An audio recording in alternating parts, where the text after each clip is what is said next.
So today's video is about exponents.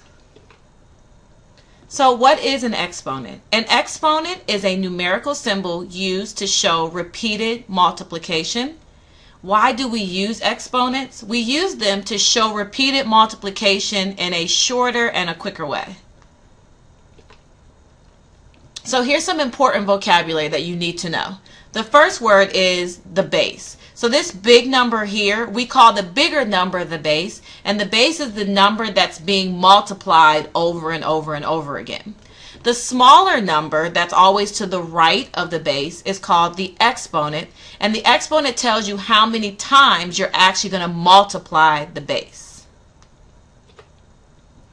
Now, sometimes numbers are raised to the second power, and we can say that that number is squared. So if I were to actually read this number out loud, I could say 2 to the second power, or I can say 2 squared. I can say this is 9 to the second power, or 9 squared. This would be 25 to the second power, or 25 squared.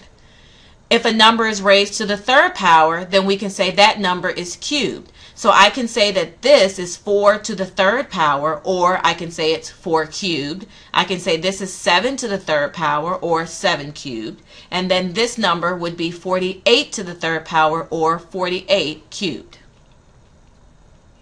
So a common mistake that a lot of students make is that they try to just multiply the base with the exponent. For example, we have 3 to the second power, or 3 squared, and I ask a student, what does this equal? And then the student would just simply multiply 3 times 2 and say that this equals 6. Well, this is incorrect. You do not want to make this mistake. That is wrong, but it is very common. The proper way to handle this is that the exponent tells you how many times you're going to multiply the base or repeat the base. For example, 3 squared, or 3 to the second power, would actually be 3 times 3 because the base is 3, so that's the number that's getting repeated.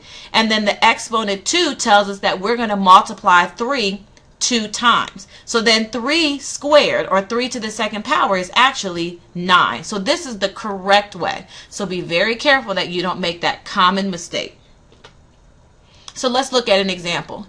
Our first example, I want you to write the following multiplication sentence using an exponent. So we've been given this multiplication sentence: 8 times 8 times 8 times 8 times 8.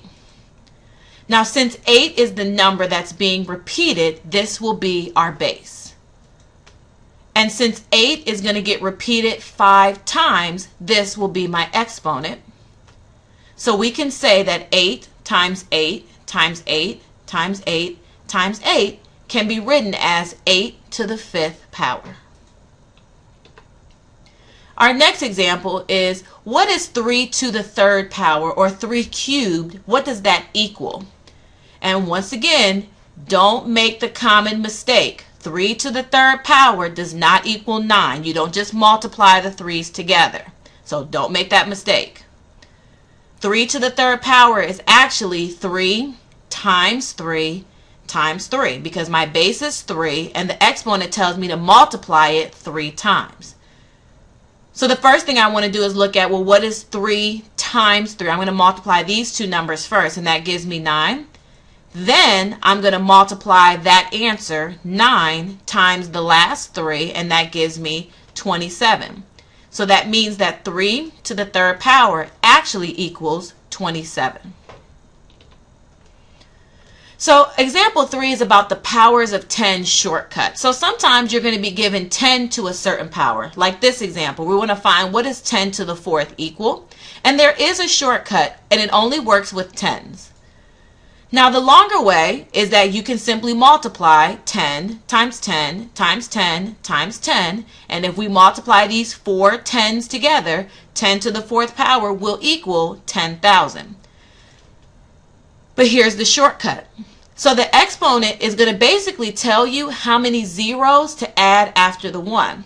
So when I have 10 to the 4th power, that simply means I need to add 4 zeros after the 1. So then I could say that 10 to the 4th power, again, is 10,000. And here are my 4 zeros. 1, 2, 3, 4. So my shortcut, again, is that I can look at the exponent. and the exponent is going to tell me how many zeros I can actually add after the number 1, and that gives me my answer. So like I said, 10 to the 4th power, I put 1 first, and then I add 4 zeros, and then my answer would be 10,000. You can even use the power of 10 shortcut in reverse. For example, I have the number 100,000, and I want it to be written as an exponent. So again, I know that there are 5 zeros after the 1, so that means my exponent will be 5.